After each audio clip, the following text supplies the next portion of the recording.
मित्रों, चाहे रामायण हो या महाभारत, यह दोनों ऐसे ग्रंथ हैं जिनके बारे में जितना ज्यादा जानकारी इकट्ठी की जाए उतनी कम है, क्योंकि यह इतने बड़े ग्रंथ हैं कि इसमें हर एक पात्र से जुड़ी एक कथा है। ऐसे में आज के इस वीडियो में हम लोग जानने का प्रयास करेंगे कि राम, लक्ष्मण और सीता जब तीनों वनवास गए थे तब उर्मिला ने 14 बरस तक क्या किया था। चलिए जानते हैं। मित्रों, जिन्होंने रामायण देखी या पढ़ी होगी या जिन्हें रामायण के बारे में पता है उन्हें उर्मिला के बारे में भी पता होगा, लेकिन फिर भी अगर नहीं पता तो चलिए आज के इस वीडियो में विस्तार से जानते हैं। मित्रों, पौराणिक कथाओं के अनुसार मिथिला के राजा जनक और रानी सुनैना की पुत्री उर्मिला नाग लक्ष्मी का अवतार थी। उनकी 2 संतानें भी थीं, अंगद और चंद्रकेतु। प्रभु श्री राम, माता सीता और लक्ष्मण के वनवास जाते समय उर्मिला भी अपने पति लक्ष्मण के साथ वनवास जाना चाहती थी, लेकिन लक्ष्मण ने मना कर दिया और कहा कि वृद्ध माता पिता की देखभाल करना ही उनका कर्तव्य है। इस कारण से 14 साल उर्मिला को पति से अलग अकेले रहना पड़ा था।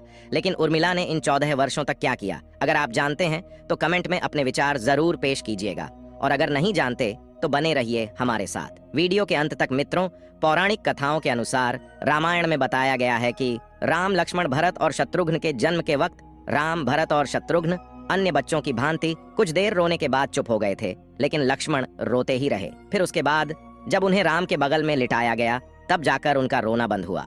तब से वह हर वक्त राम की परछाई ही बनकर रहे। लक्ष्मण जी के लिए राम ही माता पिता, गुरु भाई सब कुछ थे और उनकी आज्ञा का पालन ही उनका मुख्य धर्म था।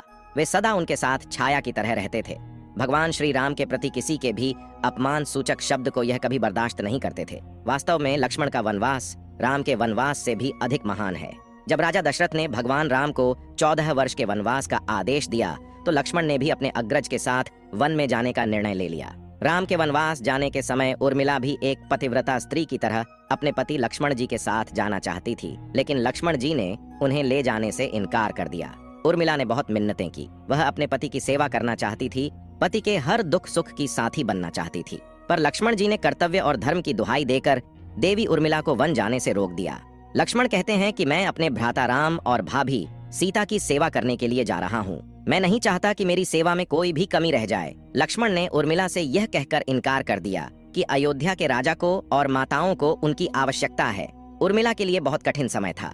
उर्मिला ने दिल पर पत्थर रखकर लक्ष्मण जी की बात मान ली और वह उनके साथ नहीं गई। जब लक्ष्मण जा रहे थे उस समय सबसे विकट क्षणों में भी उर्मिला आंसू तक नहीं बहा सकी, क्योंकि उनके पति लक्ष्मण ने उनसे एक और वचन लिया था कि वह कभी भी आंसू नहीं बहाएगी, क्योंकि अगर वह अपने दुख में डूबी रहेगी तो परिजनों का ख्याल नहीं रख पाएगी। ऐसे में जबकि वह नववधू थी और उसके जीवन की तो अभी अभी शुरुआत ही हुई थी। लक्ष्मण के वनवास जाने के बाद उर्मिला के पिता अयोध्या आए और उर्मिला को मायके चलने का अनुरोध करने लगे ताकि माँ और सखियों के बीच उर्मिला के पति वियोग का दुख कुछ कम हो सके। परंतु उर्मिला ने अपने मायके मिथिला जाने से इनकार करते हुए कहा कि पति के आज्ञा अनुसार पति के परिजनों के साथ रहना है और दुख में उनका साथ छोड़ना उसके लिए अधर्म है। यह उर्मिला का अखंड पतिव्रता धर्म था। वन में जब राम और सीता अपनी कुटिया में विश्राम कर रहे थे तो लक्ष्मण प्रहरी के रूप में कुटिया के बाहर पहरा दे रहे थे। तभी रात में उनके समक्ष निद्रा देवी प्रकट हुई। तब लक्ष्मण ने निद्रा देवी से वरदान मांगा कि उन्हें 14 वर्षों के लिए निद्रा से मुक्त कर दें। निद्रा देवी ने लक्ष्मण को वरदान दे दिया, लेकिन साथ में यह भी शर्त रखी कि उनके हिस्से की निद्रा को किसी न किसी को लेना पड़ेगा। जब लक्ष्मण ने निद्रा देवी से निवेदन किया कि उनके हिस्से की निद्रा उनकी पत्नी उर्मिला को दे दी जाए। कहा जाता है कि निद्रा देवी के इस वरदान के कारण ही उर्मिला 14 वर्षों तक सोती ही रही थी और लक्ष्मण जी जागते रहे थे। कहते हैं वनवास से अयोध्या लौटने के बाद जब राम का राज्याभिषेक हो रहा था तो उस समारोह में उर्मिला भी थी, लेकिन वह नींद की अवस्था में ही थी। ये देखकर लक्ष्मण उनके ऊपर जोर जोर से हंसने लगे। ये देखकर वहां मौजूद सभी लोग दंग रह गए थे। तब लक्ष्मण ने बताया कि उर्मिला अभी नींद में है, जब मैं उबासी लूंगा तभी उर्मिला की नींद टूटेगी। ये सुनकर सब लोग हंसने लगे और उर्मिला आहत होकर वहां से चली गई। रामायण के एक रोचक किस्से में यह भी बताया गया है कि जब लक्ष्मण जी वन से आए और पत्नी के कक्ष में गए तो उन्हें देखकर पत्नी भयभीत हो गई और पहचानने से इनकार कर दिया। इसकी वजह है 14 साल तक उर्मिला का सोते रहना, और इतने दिनों तक लक्ष्मण जी को उन्होंने देखा भी नहीं था। रावण के वध के बाद श्री राम, सीता और लक्ष्मण वापस अयोध्या लौट आए और वहाँ प्रभु श्री राम के राज तिलक की तैयारी होने लगी। उस समय लक्ष्मण जोर जोर से हंस नहीं लगे। तब लक्ष्मण से इस हंसी का कारण पूछा तो उन्होंने यह कहा कि सारी उम्र उन्होंने इस घड़ी का इंतजार किया था कि मैं अब श्री राम का राज तिलक होते हुए देखूंगा, लेकिन अब उन्हें निद्रा देवी को दिया गया वचन पूरा करना है जो उन्होंने वनवास जाने से पहले दिया था।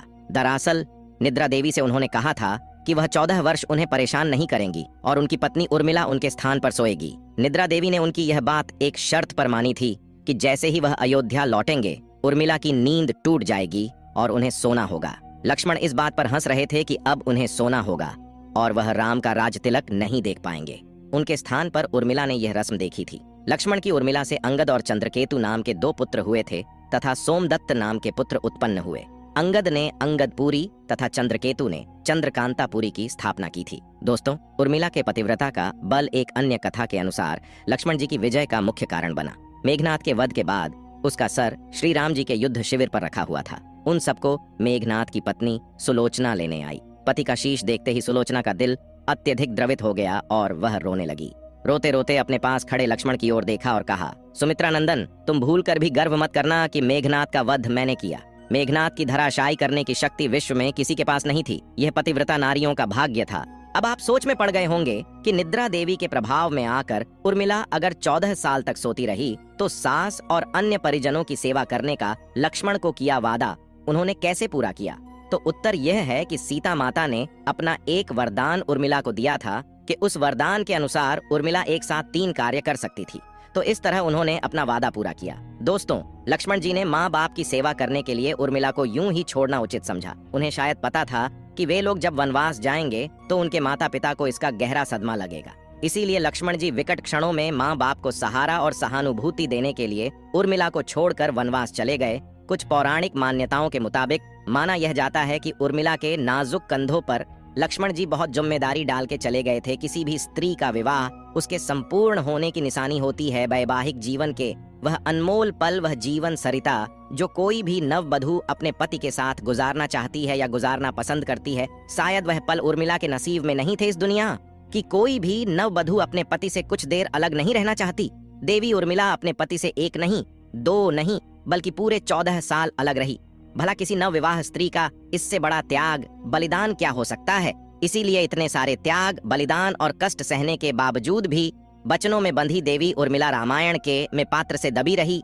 उर्मिला ने जो सहा शायद आज की कोई स्त्री ऐसा कर पाए। इसीलिए वर्तमान की दृष्टि से देखें तो उर्मिला रामायण की सबसे अतुलनीय और पवित्र पत्नी के साथ साथ त्याग, बलिदान और समर्पण की देवी है। आज की पीढ़ी ही के लिए उर्मिला का व्यक्तित्व सबसे ज्यादा सम्मानीय, पूज्यनीय होना चाहिए। तो दोस्तों, आज के वीडियो में बस इतना ही। क्या आपको इसके बारे में पहले से पता था? हमें कमेंट करके जरूर बताइएगा।